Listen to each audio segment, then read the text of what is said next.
Hi, my name is Chris Little, and I am the host of The Lifestyle Chase. In 2018, I started this show to have meaningful conversations. I've interviewed over 100 different people, both in and out of the fitness industry. This podcast is something I'm incredibly proud of. Welcome to Season 4. Thanks for joining me. All right, so welcome to the Lifestyle Chase. I have brought back a guest, Mr. Mike Doehla, who last appeared on the show for November 3rd, 2019. That was episode 78, if you're keeping track. And today is episode 204. How are you doing this morning? Man, I'm awesome. I can't believe it's been almost 2 years. I feel like time is just flying by, and I don't love that. Well, I mean, it kind of feels like this whole saga of time that we've been through, like the pandemic and everything, has kind of put things on pause, where time has gone by, but we haven't really given it credit for having gone by. But one thing that I like about having a podcast is that I get to reflect on these past visits. I have all these things documented, and connecting with people. That's I love doing that. And something that I've noticed about you is you are also in the same way a big fan of connection and checking in with people on Facebook and stuff. But just to bring people up to speed, if they are just hearing of you for the first time, because I'm going to have some just normal people that tune into the podcast. They might not know who you are. How would you introduce yourself at a party? Oh man, this is so hard. I don't even know. I used to identify with just being Mike Doehla, normal dude. And then I was Mike Doehla, Stronger You, CEO and founder. And now I'm still founder, but I recently sold the business. So I don't identify with business owner. So I'm just a dude that wants to help people live more enjoyable lives. I want to have fun. I want to experience as much of the world as possible. I want to be financially free. I want people to be healthy. I'm probably boring people and they're going to talk to someone else at this party, but that's me. I don't take myself too seriously. I love helping and giving advice. And I just want to have as much fun because we get one shot at life and I don't want to fucking blow it. Yeah, absolutely. Something that has always kind of got my attention with what you put out into the world. We can take this shirt, for example. They're not going to be able to see it on the podcast, but this shirt is my grocery shopping shirt with my website underneath. I definitely give you credit for giving me ideas like that, thinking outside the box.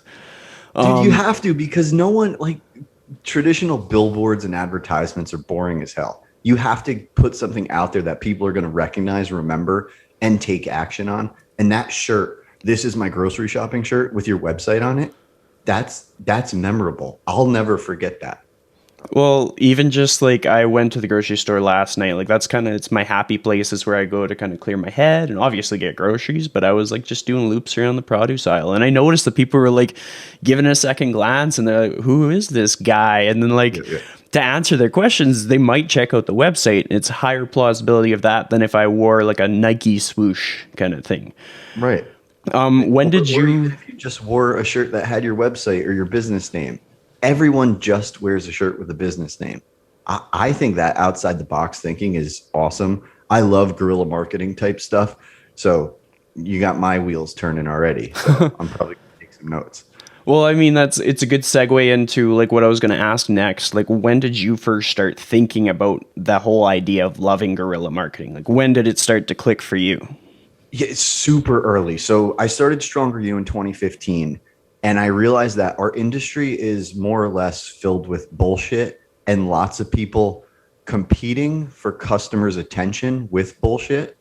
And I wanted to be a little bit different. I didn't want to just say, hey, I help people eat better. I wanted to get people thinking and recognizing what we did. And that's kind of the genesis of it. I was just thinking, how do products and services get my attention? Usually word of mouth. And if it's not word of mouth, it's something creative that takes chances and doesn't apologize for being fun and entertaining. And I think so many brands these days, they're just too damn prude about it. They're scared to say, hell. They're scared to say damn. They're scared to call people out. They're scared to put their stuff out there with certain tone because they're going to offend some 80-year-old guy in a suit. Like, screw that guy. I don't maybe want those people as my customers. That's my old career in banking, going into debt to buy suits just to have the job. How ridiculous is that? In banking, it's just so snooty. And I knew that, like, when I went from banking to HR to Stronger You, I could do what I wanted and I could kind of implant my personality into the brand. And that's what I love. And that's what I think a lot of people are a little scared of because they don't want to offend people. They want to be this thing that's like okay for every single person. And as I got more comfortable with it, I got a little bit more open and I wasn't as afraid to upset maybe 1 to 2 people while satisfying 100.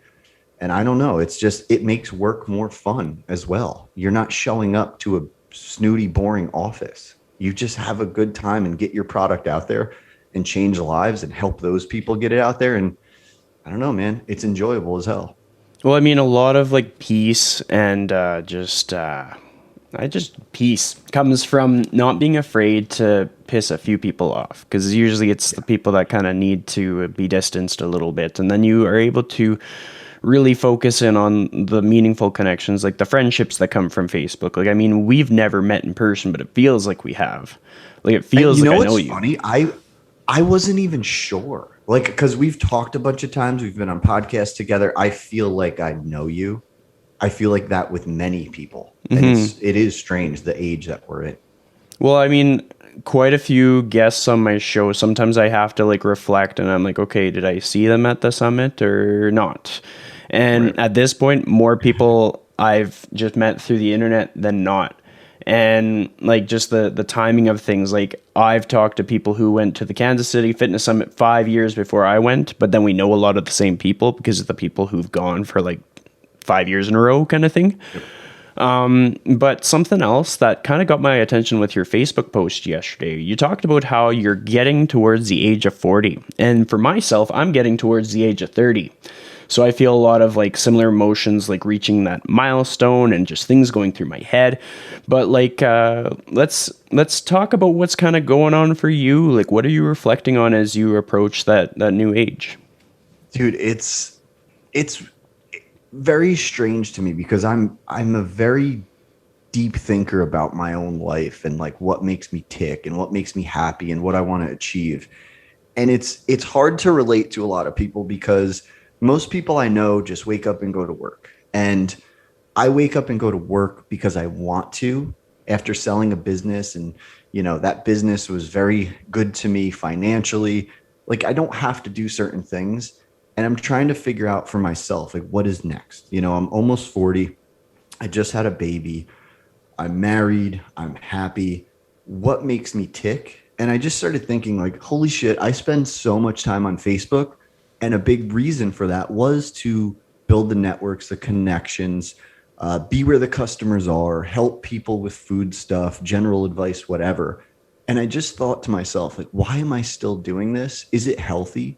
I don't think it is. And there's parts of me that, I'm going to miss a lot of it. And I'm still going to be on Facebook, but I'm not going to doom scroll. I'm not just going to sit there and scroll and scroll and scroll and like people's stuff who maybe I don't even know. And that's kind of where my head's at. It's like, what do I want to achieve? What is my purpose? I still have it with the food stuff and just being present and things like that. But I don't know. I don't think people think about life enough because they're too damn busy to really think about it. And then they get trapped in a job they don't love, maybe relationships they're not happy with. They go on Facebook and it's just toxic. It's a bunch of adults arguing about shit that isn't important. And I don't want to do that. I don't know. Maybe I need to talk to a therapist or something, but I think a lot about this stuff. And to me, it's fascinating. And I don't want to watch people not be happy. I want everyone to be happy because it's something that I've achieved and I want to help everyone with that. But I don't know if just being on Facebook is where my head needs to be. Yeah, well, I mean, I can relate to a lot of that. Like, I think endlessly. Like, my brain's always going, and it's always thinking about like outside of just the essentials of like pay bills and all that stuff. And just like with this past whole like Instagram, Facebook shutdown, it's not the first time it's happened. So I was kind of familiar with what do I do? Well, I need to press refresh on my brain of like how can I manage my time in the way that will most help me as a human being. I quickly just wrote a quick article, talked about something that was making my life better, kind of gave some book recommendations, talked about my most recent podcast at that time, and just kind of gave some spoilers as to what we talked about. And then with regards to you talking about distancing yourself from like the endless black hole of Facebook. One thing that I've looked at doing is, well, I mean, I'm doing it right now. I just kind of pick out the people that I want to talk to, and then I put them on the podcast. And then I don't It's feel awesome. disconnected. I feel like I'm actually creating better quality connections than I would have otherwise. Like, then we actually get to kind of talk face to face and like have our deep conversations. And I spend the equivalent amount of time and feel way better. So it's like quality over quantity, I guess. Yep. Yeah, it's interesting because I think about it and I'm like, people think they know me based on my social media. And some of these people have never had a conversation with me. It's inherently very easy to judge me because I've had success in the industry where many don't. And some, I feel guilty about that at times, like I did something wrong. So people inherently might think, oh, this guy sucks, lucky, asshole, whatever. I hope, people that actually do know me know none of that is true. But then I think if I'm not on Facebook anymore, am I becoming irrelevant? Do people not know who I am? Why do I care if people know who I am? Because to be honest, I think the best I felt at work was when Fit Pros didn't know who Mike Doehla was. When, I came out of nowhere and they were like, what the hell is this Stronger You thing? And they're like, what? It's this like multi-million-dollar business with word of mouth marketing. This dude doesn't advertise. He didn't have an email list. He didn't have a blog. And he's crushing the industry just by helping people. And that is what I miss, I think, the most.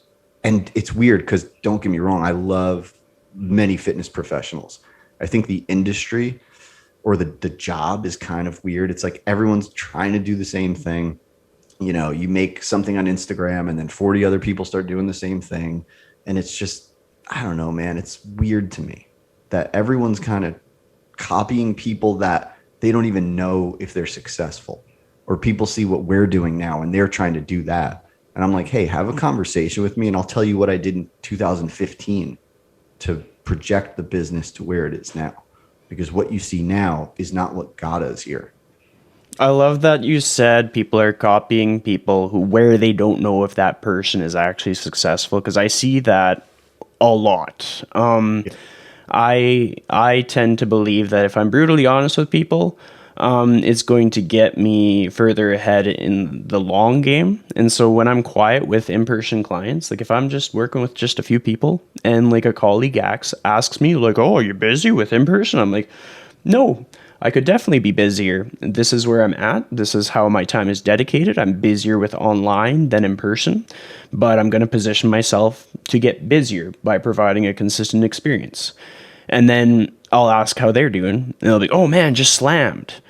And maybe they're not. And I have always believed that it's more important to just say where you're at than to try and put on a facade to impress a person or to make a person think that you're someone that you're not, kind of thing. It's a comparison thing. Like everyone in the industry has some sort of little ego. At least, some people have larger egos. But when people ask, no one wants to be slower than the next person. It is a competition. And, my start in the industry is I tried to start a little CrossFit garage gym. That didn't work. But you know what? When people used to ask me how it was going, I was like, oh, yeah, it's cool. It's great. Everything's awesome. No, it wasn't awesome. I had at most, like at one time, about 10 to 12 clients. They weren't all there at the same time. Most nights it was 1 to 2 people. It was like me working out with a friend. So, now if people ask, I'm honest. Yeah, hell yeah, this is awesome. But back then, I was kind of full of shit. Well, No what do one you wants to think admit was it. like the turning point where you started to kind of shift perspectives and you started to just be upfront with people, like say where you're at? Dude, I think when CrossFit was like, hey, to renew your affiliation, we need $3,000. And I was like, oh shit, like this, is this a hobby or is this a career? And I was doing it after work. So I couldn't really put in the effort. So not only did I not know what I was doing, I was kind of, I want to say like I wasn't really honest with what I wanted to do because I knew the nutrition stuff was really the thing. So when I had the opportunity to pivot to that, I could do it on my cell phone. Like, and it made a bigger impact than my garage gym could ever make for people. They could work out somewhere else. I don't give a shit. I want to handle their food. Gyms, if they're there for an hour, what's that, 4% of a day? Give me the 96%. I'll take that every day of the week. I'm handling food, stress, sleep, hydration, general movement. You guys handle the workouts. I don't give a crap about that. When did you get kind of that insight to sort of like realize? Because sometimes we kind of get stuck in our like little echo chamber and we don't see the solution until like something hits us. So what was that for you?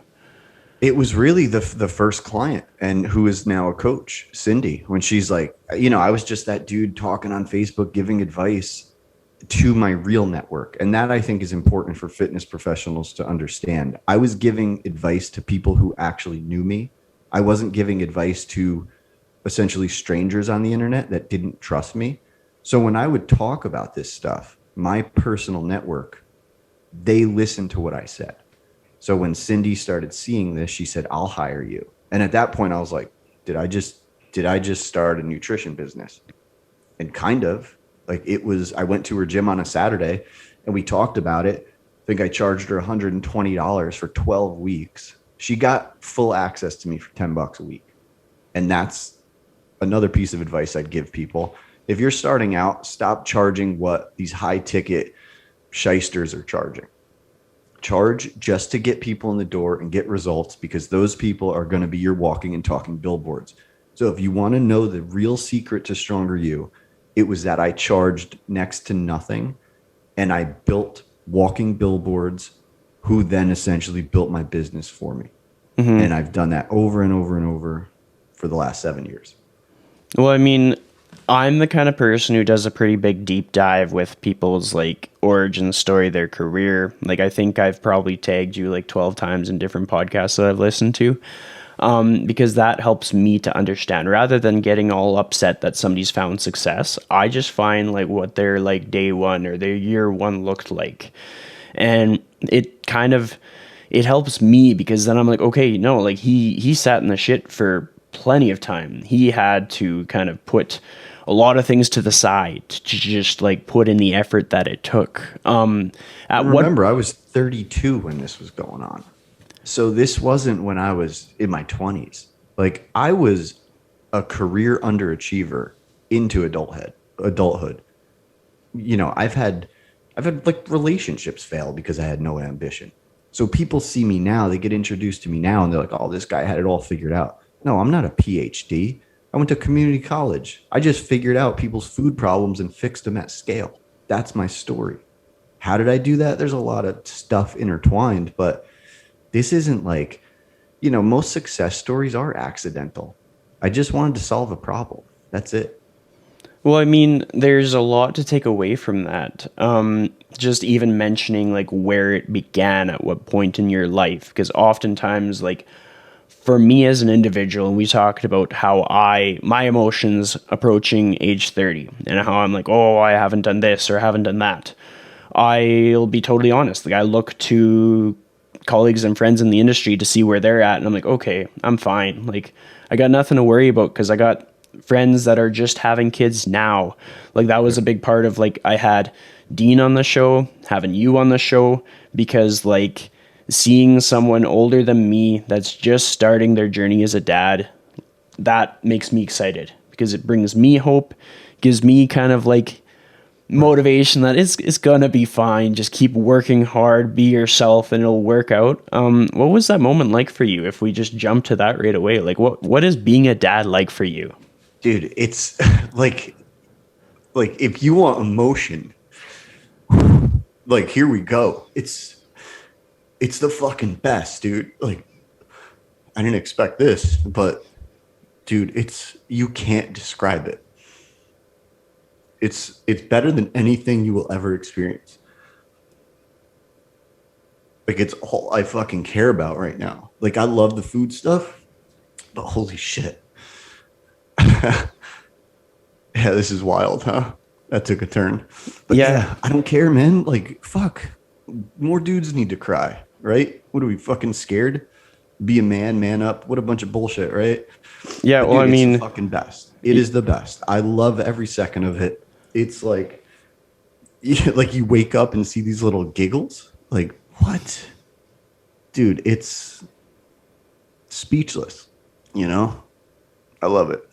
this is what this show is all about. Like, this is, I don't talk about fitness and nutrition nearly as much as every other podcast because the only thing I give a shit about is the lifestyle chase, you know? Like, this is when I named this podcast, I was looking for a title that represented the pursuit of happiness, that also would correlate with making meaningful connections that actually mattered, not just transactional conversations, but like things that you could carry with you. And for years, top of mind for me has been the journey to like continue on a legacy. Like the things that keep me up at night are, am I going to meet my perfect match? Or someone who just wants to ride out the waves of the ups and downs of life with me? Am I ever Yep. going to get to hear those giggles for myself? And like that, I put this show out there because somebody else is feeling just the way that we do. Somebody else is having their times when the emotion comes up.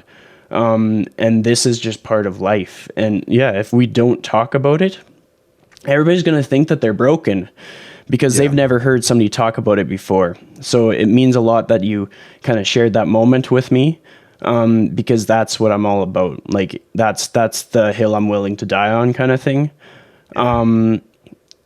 As far as how your life has changed, like what have you noticed differently? You know how other people teach us things? Yep. What Yep. have you learned in that process? I just like you. I don't. It's the weirdest thing because everyone's like, "Oh, as soon as it happens, you're gonna be changed." And part of me was like, "I know I'm gonna love this baby and everything's gonna be great, but it's gonna be a part of my life, and it's not a part. It is your life. It's everything is about like how do you set this kid up for success now? Like you're okay spending the extra money on the stuff that will help them sleep. You're already thinking about like, my story is very interesting, right? Like sold the business, again, financially pretty secure. How do I raise a kid that isn't a little spoiled shit? When she asks for something, how do I not say yes? How do I tell her the story like that? Like growing up, I didn't have shit. My mom was a fucking single mom hairdresser. They're not making dough. So it was like groceries, and I'm aging myself. It was like groceries or Sega Genesis, right? I remember going to the grocery store with my mom and seeing the price of the groceries. And in my head, I said, that's exactly how much the Genesis is. How come I can't have that? And she's like, dude, then you don't eat. Like, that's it. So my kid, Liv, is going to grow up in a world that we don't worry about that. So how do I go out of my way to make her understand what struggle is and what you need to do and what I need to do as a parent to give her a good life, but not too good where she doesn't appreciate things. And I'm already like, she's almost 5 weeks old. And I'm thinking of this. I'm not going to mess that up because I know we've seen those kids, right? The rich kid that's a snotty little shit. Like no one likes those kids. I want a kid that has to work for things, but also can enjoy life. And finding that balance is going to be tough. But that's like my mission, you know? I totally get that. Like, I mean, something that I've thought about during the pandemic with just all the pivots that the fitness industry has had to take is I reflect on like my childhood and having to, like, I saw my parents do whatever it took to just make things work. Like for a majority of their career, they were teachers, but every so often they had to pivot. They had to change jobs to like if when I was born, I think my mom switched roles and just pivoted to make it so that she could provide a good experience for me. And like my dad had to hop between different jobs, and having witnessed that throughout my childhood gave me a lot of emotional tools that I needed to know that when life gets tough, you're gonna be okay. And there's certain things to lean into. Like I always lean into friendships and family relationships, and I make sure that I'm like at the beckoning call if somebody needs me or needs somebody to talk to, because like life is so short and so precious that we need to be on deck for that kind of stuff. Like as far Yeah. as your, oh, go ahead. You said something important there, and it's another lesson to people. You should always be the dependable friend. You know, like when someone needs something or someone needs to be like picked up at an airport, you should be the person that someone knows will probably do that if you're free, or even if you're not free. Can you make time? I just think it's such a important friend quality to not be always too busy to help someone out. That's so true. I mean, that is who I aspire to be. Like, Yep. there's been instances where somebody didn't even ask me to help them move, and I just offered to help them move because I was like, I know how hard it is to find somebody that's willing to do it.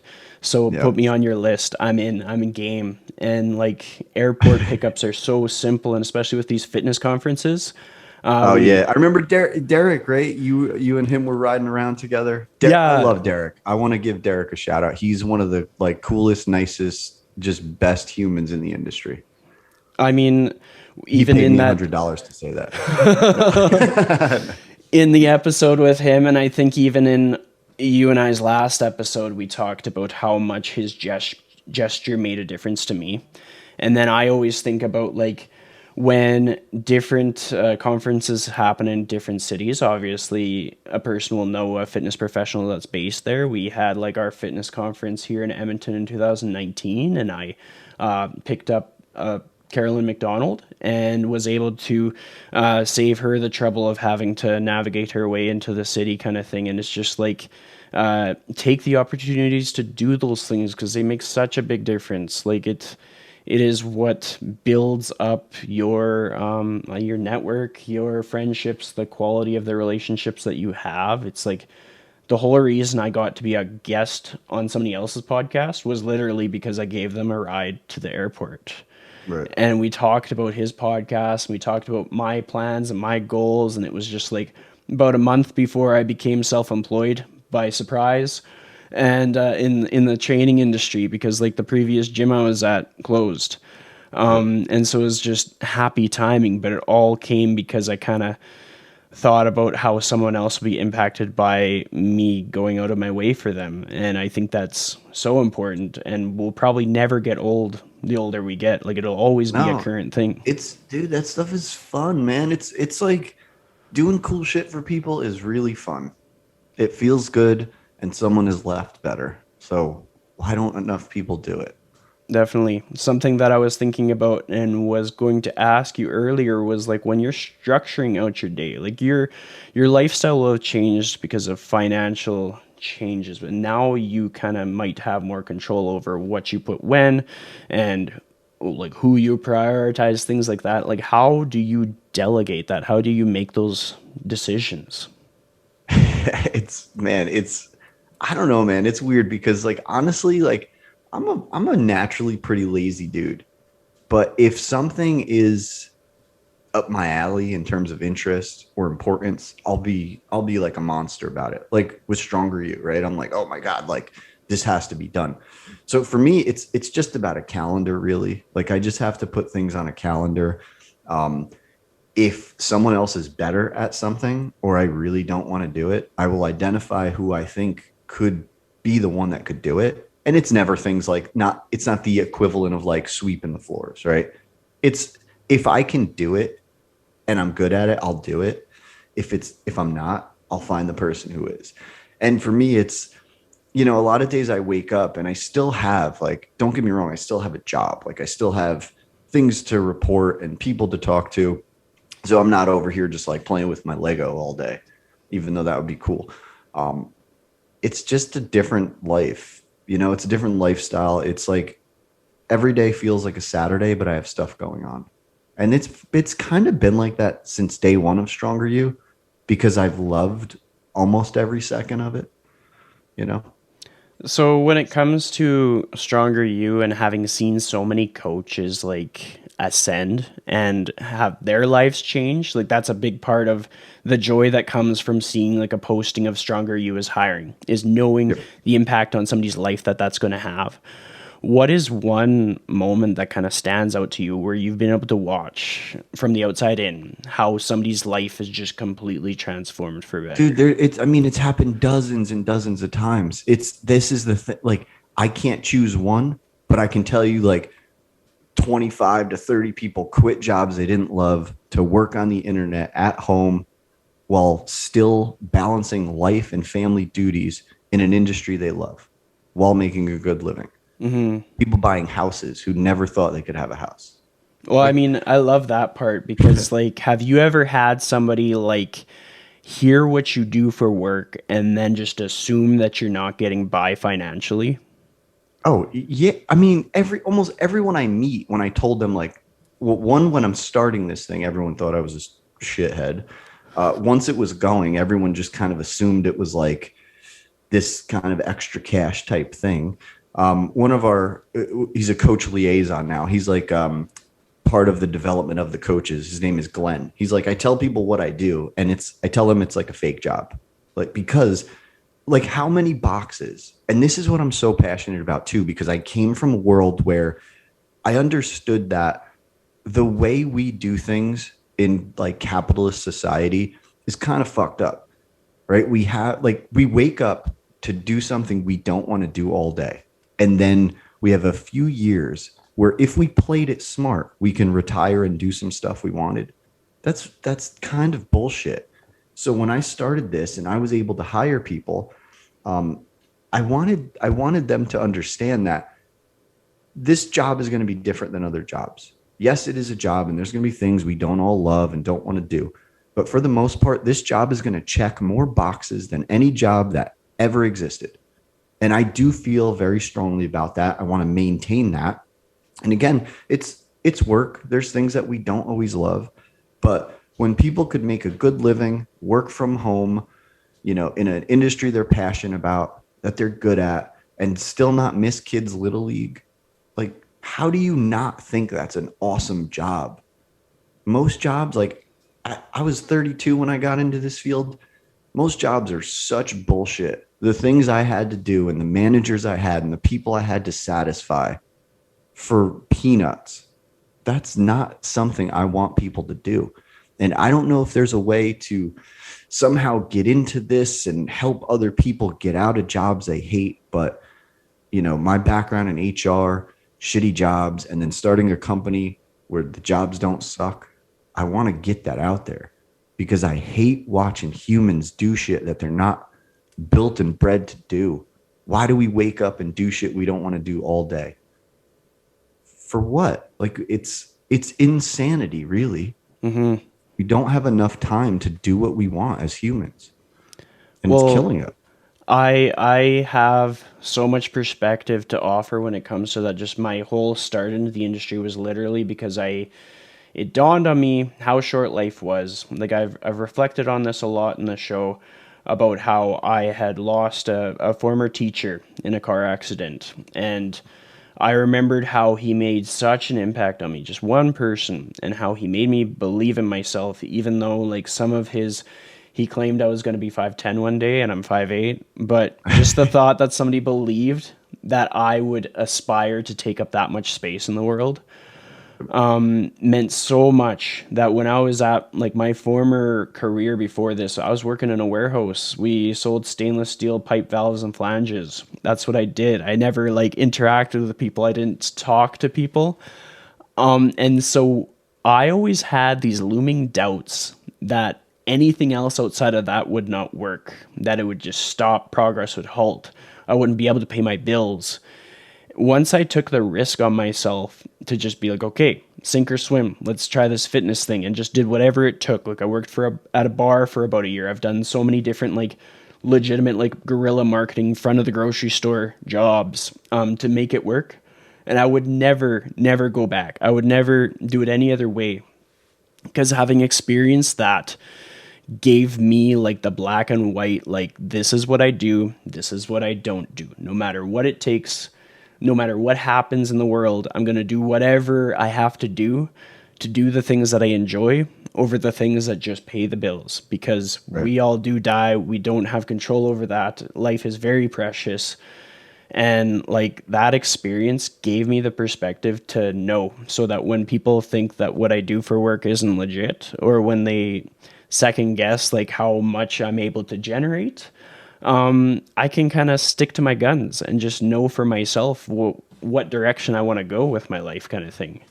Yeah. And it's, a lot of people, it's weird. It's like the old corporate heads. They're like, oh, this online nutrition thing, it's not going to work. You can't do well. Well, for the most part, a lot of people involved in Stronger You are doing better than almost any regular corporate job. So I don't know. I think, I think it's legit.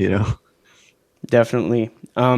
When you are looking for inspiration, just whether it be for your life, for your business, just your next moves, anything that you're thinking about, where do you go? Like for me, I go to audiobooks, I listen to other people's podcasts, but what is it like for you?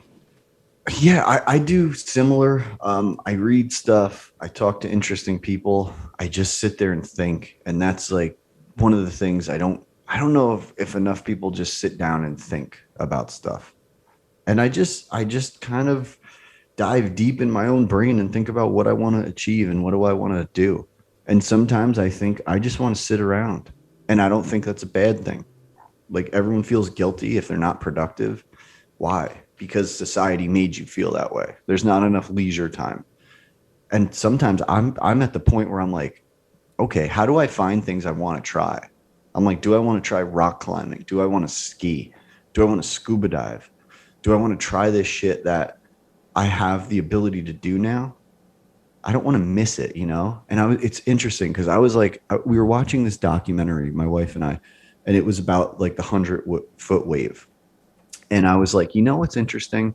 People could have all the money in the world, but they could never experience what these people are doing.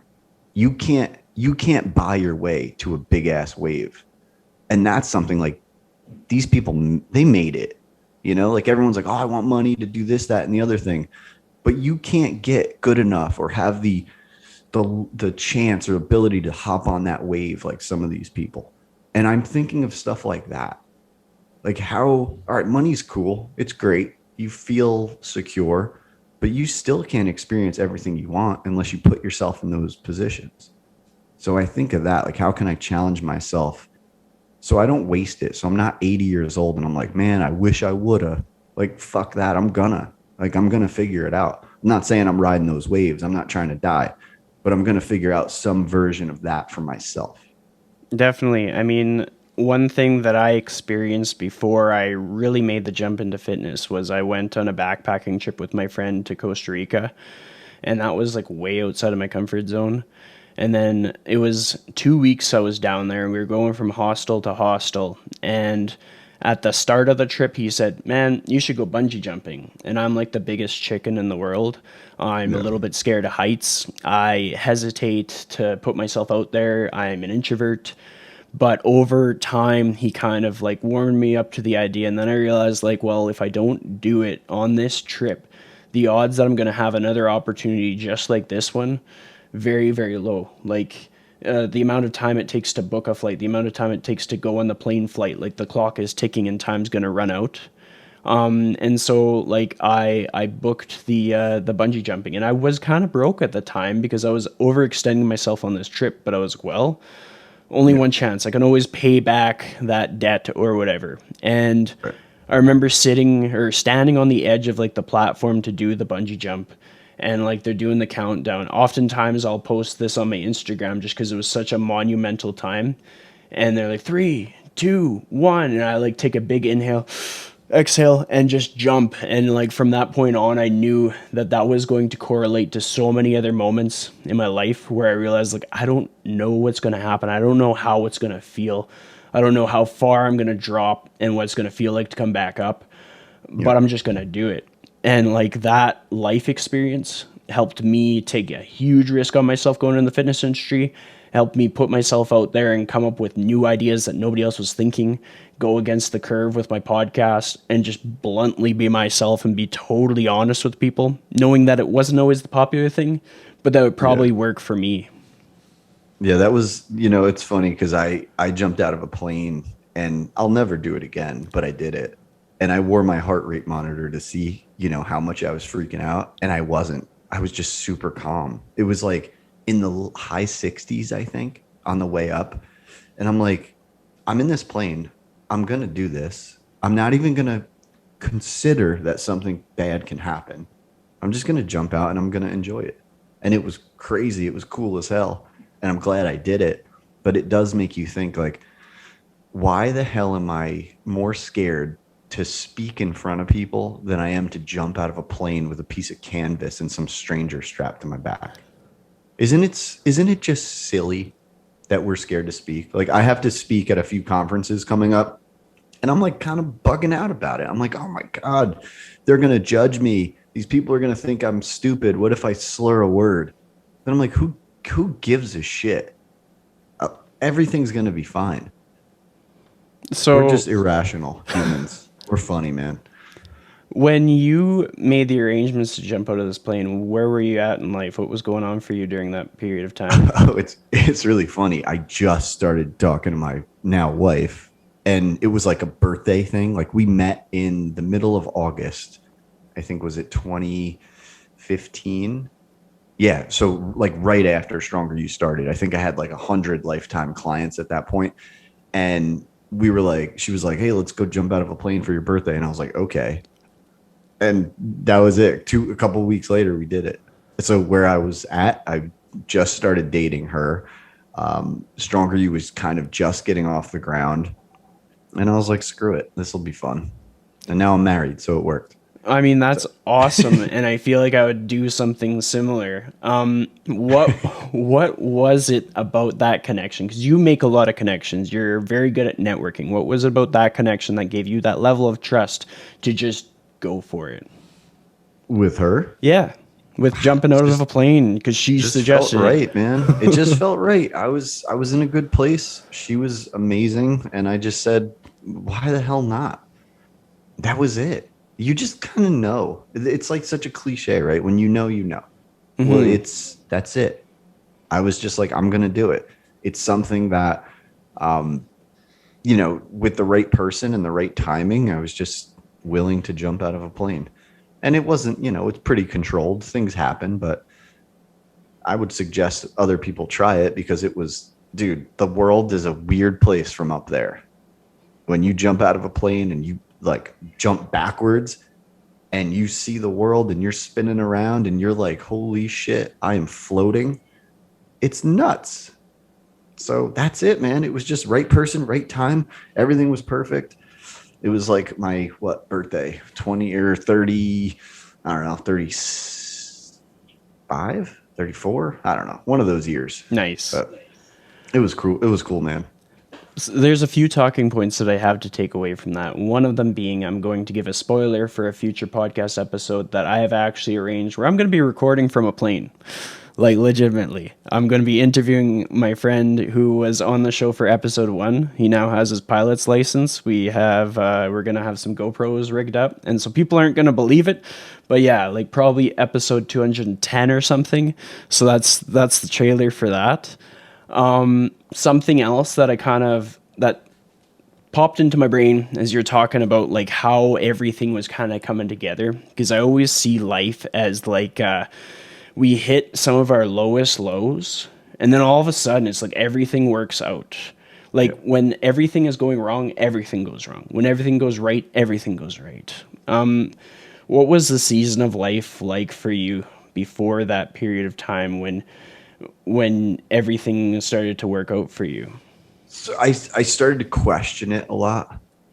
When Stronger You started to get busy, it was like textbook too good to be true, right? It was like, this is not going to work. It's going to be, in 12 weeks or whatever, all these people that I'm helping are going to be gone and no one's going to replace them. So I'm going to go out of business. I'm going to just do this as a hobby. And for me, it was, I balanced my full-time job and Stronger You for 13 months before I took the leap. We were at that point, it was like my monthly income from the business was greater than my yearly salary for many months in a row. And I was still scared to jump, jumping out of plane, not the job.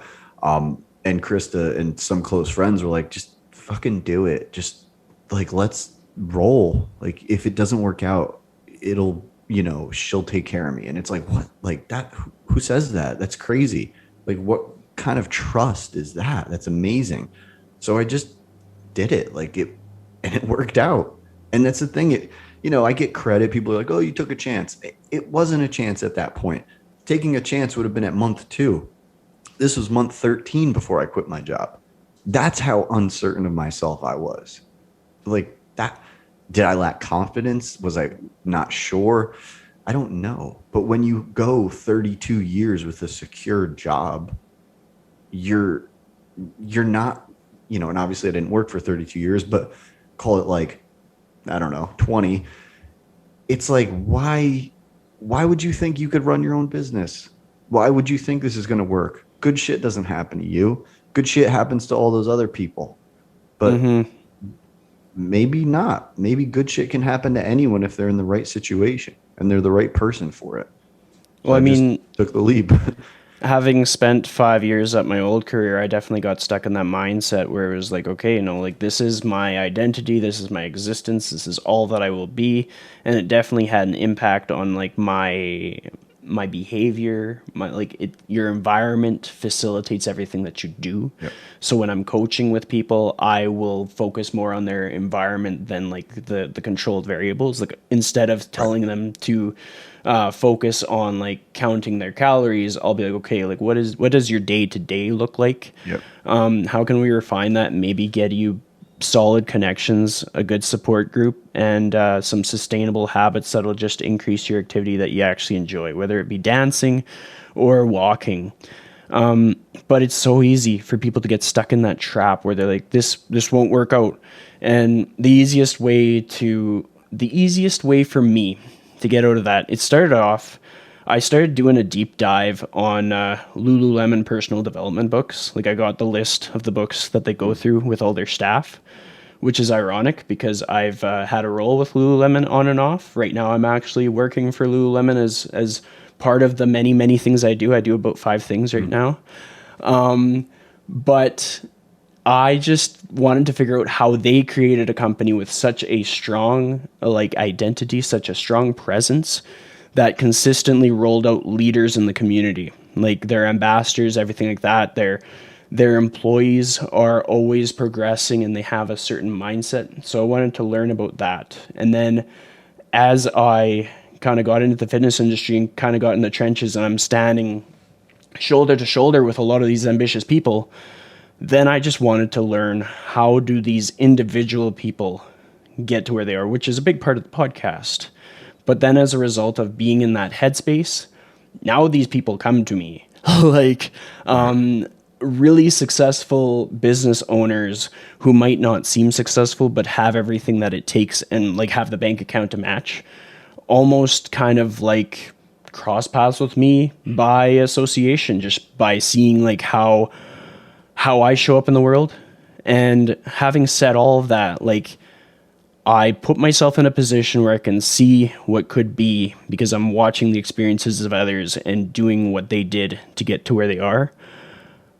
Because of that and making these connections, I've realized that no matter how successful you are, the things that are important in life are still important in life. Like one of my friends who sold off his business at like 34 or something, he's retired, but he is still volunteering at soup kitchens.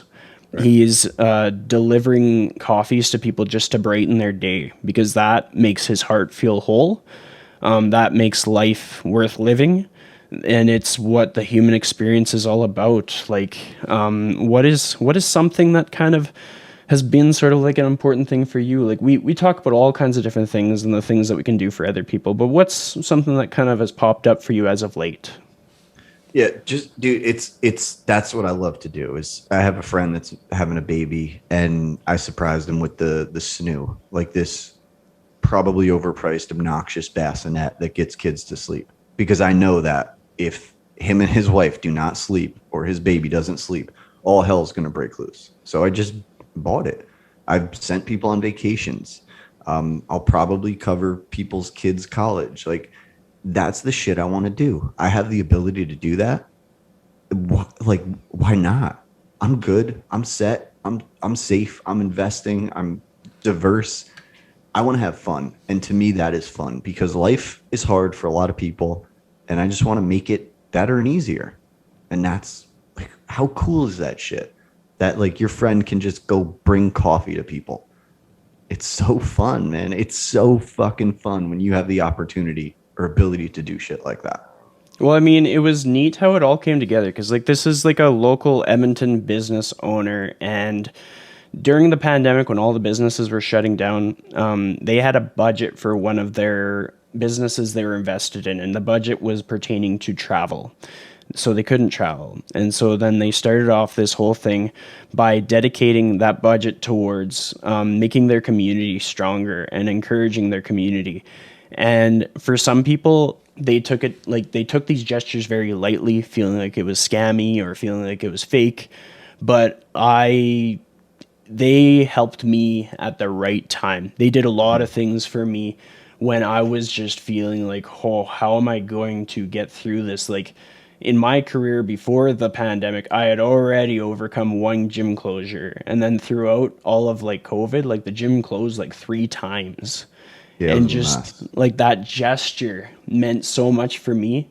And like now it's like a big part of like what I put out into the world. I tell people about how this impacted me, and I look for opportunities where I can do a similar gesture, maybe not of equal financial magnitude, but of some kind of significance to give people hope in a time when people don't always have it. Let's talk about goals. So I set goals, you set goals. What are your goals? What do they look like? And how do you frame them? This is, dude, this is really hard for me because I feel like I've had so many goals, like the business stuff, my wife, my child, my health activity. Those were my goals. And I'm kind of in a weird place where I need to find new goals and I don't know what those are. I think some of it is trying to take care of certain people, help people out. How can I make the world a little bit better? And that's really what I'm trying to think about. I think a lot about it, but I'm unsure what that framework looks like. So again, probably need to talk to people like you and others to figure that out because I don't know. Because part of me is like, you made it, dude. You're good. Just chill and have a good time, have a good life. But that's unfulfilling. Like I'm not gonna just, I don't know. I got to figure out some stuff. But for me, it's I like to learn. I like to be present with people I care about. That's something I think really slows down as people age. And I want to think like, how can I help people get together with people they care about? Like, is that another business? Because right now, like, what is the reason people lose connection? Like, people don't put an effort to hang out. That's the biggest thing. Yeah, it's because people have kids and lives and stuff like that. But really, if you just put something on a calendar and make it easy for people, they'll probably be there. So I Mm. think of that. Like, I'm very big on like memory dividends. Like, how many experiences can I have in life and look back and say, man, that was so fun? And that's like, there's so much value in that. And before you know it, life is over. And you're like, fuck, why did I do those things I wanted to do? And that's not like, I want to inspire that for people. I want to encourage that, influence it, whatever. There's so much to life that people miss out on, and then they get into it too late. Whether it's health, fitness, finances, life experience, joy, whatever. Like we can't sit on our ass. Things don't just come. And that was old Mike in my old career. I was kind of jaded at corporate America and life. And I was like, good things happen to people who are lucky. Meanwhile, I'm sitting there not doing shit, going to work, not trying hard, doing bare minimum, and being pissed at my bosses for not recognizing me. Well, I'm glad they didn't recognize me because they would say I'm lazy and I'm wasting their time and money. So if we want to do cool shit, we need to do cool shit. It is that simple, but we have to make that easier. So. I love that. When I was in my previous roles, I would often be very similar where it's like I would want this recognition, but recognition for what? Like what Right. was I putting out? What did I need to be acknowledged for kind of thing? Right. And I think like it's kind of weird. There's like it's like corporate and employee are at this crossroad in corporate America or capitalist America, Canada, wherever, right? But it's like, where is the compromise? Like sometimes corporations are complete assholes and exploit everyone. Other times employees just show up to work and do the bare minimum and want recognition. The boss says, well, your recognition for the bare minimum is that paycheck. If you want to do more, do things to get recognized. And I think of that with everything, friendships, relationships, work. Why would mediocrity be rewarded? We have to put in effort. We have to try. And that does mean employees. That does mean corporate. We all have to somehow figure each other out and identify maybe some people are in the wrong positions. Like, did any of my former bosses think I would start one of America's fastest growing companies? No. They would, if my God, they would bet their life I wouldn't. Because at that point, they were right. I didn't have the conditions to succeed. And then when I did, the potential came out. And that's what I want people to find it. And for most people, it's probably not at their current job. Mm-hmm. And that's uncomfortable. We get very comfortable and settled in our jobs because we don't think it's possible to get out of them. And that's a big theory of mine why people screw up their diets and their fitness every weekend because they're escaping what they don't want to be in. I'm not surprised. For most people, Monday through Friday sucks. And I want them to change that somehow. Definitely. Well, I mean, as we close out this episode, I want to leave our listeners with a few things that have helped me along the way that maybe you can relate to. I think it was like a year or two ago, I made an Instagram post that said, tell people about your goals, like enlist people in what you want to come to fruition. And our mutual friend, Alex McBarty, took it very literally. And so him and I worked together for his business, A Team Fitness.